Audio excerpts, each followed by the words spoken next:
اضغط ضغطة قوية عشان تكون قفزك قوية بإذن الله تعالى. وخذها قاعدة الآن في هذا العمر، إذا تتعب تتعب تتعب تتعب ترى بعدين تلعب تلعب تلعب تلعب.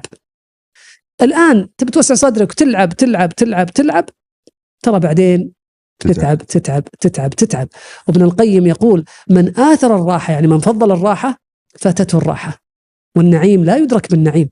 ولذلك عمر بن عبد العزيز رضي الله عنه يقول لو أن الناس كلما استصعبوا أمرا تركوه ما قام للناس دنيا ولا دين. والبحث عن عمل مريح هو أول ثقب في سفينة طموحك. أنت توك بادي، يعني لا وراك عيال ولا أحد يطلع من المدارس ولا وراك مسؤوليات وجسمك ولا صحتك ولا عمرك ولا خبرتك.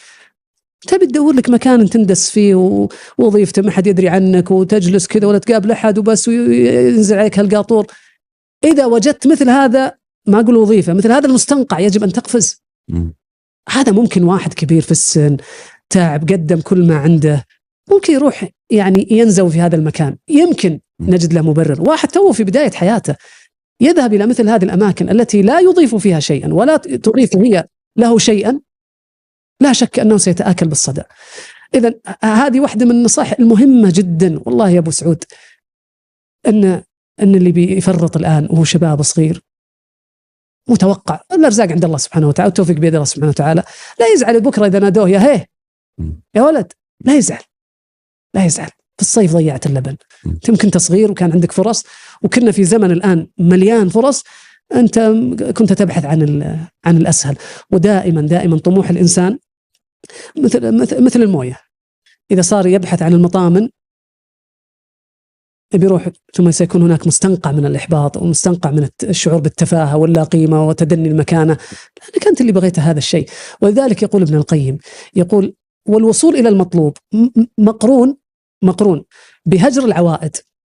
عاداتك أنت تسويها خلاص، الآن أنت الآن يعني كبرت، أنت الآن مسؤول نفسك، أنت الآن عيب تأخذ من أبوك ولا تأخذ من أحد ولا تتسلف ولا انطلق واشتغل وابدأ وابذل. النبي صلى الله عليه وسلم يقول لن يأخذ أحدكم حزمة حطب فيشتري بها خير من أن فيحتطب بها خير له من أن يسأل الناس أعطوه أو منعوه.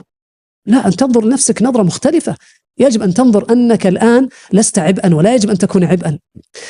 إذا نظرت بهذه الطريقة لا اشتغل لو بأي شيء.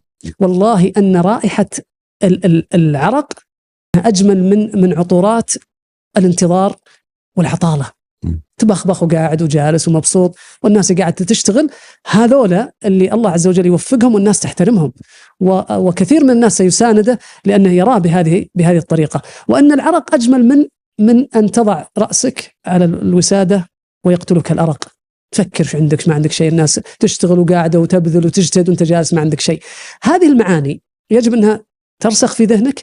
الآن في جيل، الآن أبو سعود، السعودية 83% منها 29 مليون حسب إحصائيات هيئة الإحصاء عندنا في السعودية، من جيل إكس وزد وواي، يعني جيل صغير. الزد قل من آخر الستينات، الإكس من آخر الستينات إلى 81، من 82 إلى 2003 نتكلم عن جيل الواي. من 2003 بعضهم يقول من 97، من 2003 إلى 2015 جيل زد.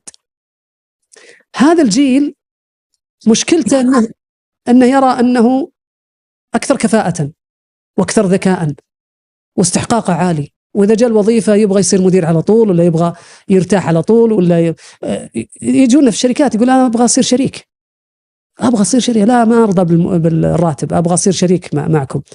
هذا النماذج اللي يسوقها أناس في أواخر حياتهم الوظيفية، لا يجب أنك أنت تقارن نفسك به، لا يجب أن تقارن بداياتك بنهايات الآخرين. هذا بدأ وتعب واجتهد وله ظروفه والله وفقه، لا يجب أن تقارن هذه بهذه. أنا أقول وإن وجد نماذج مثل هذه، في فرق بين أني آخذ ثمار عضوية طلعت بطريقة ناضجة، وبين كيماوي قب ما تدري شلون طلع بهذه الطريقة الغير منطقية والتي لا ينبني عليها قاعدة وإنما هي استثناء.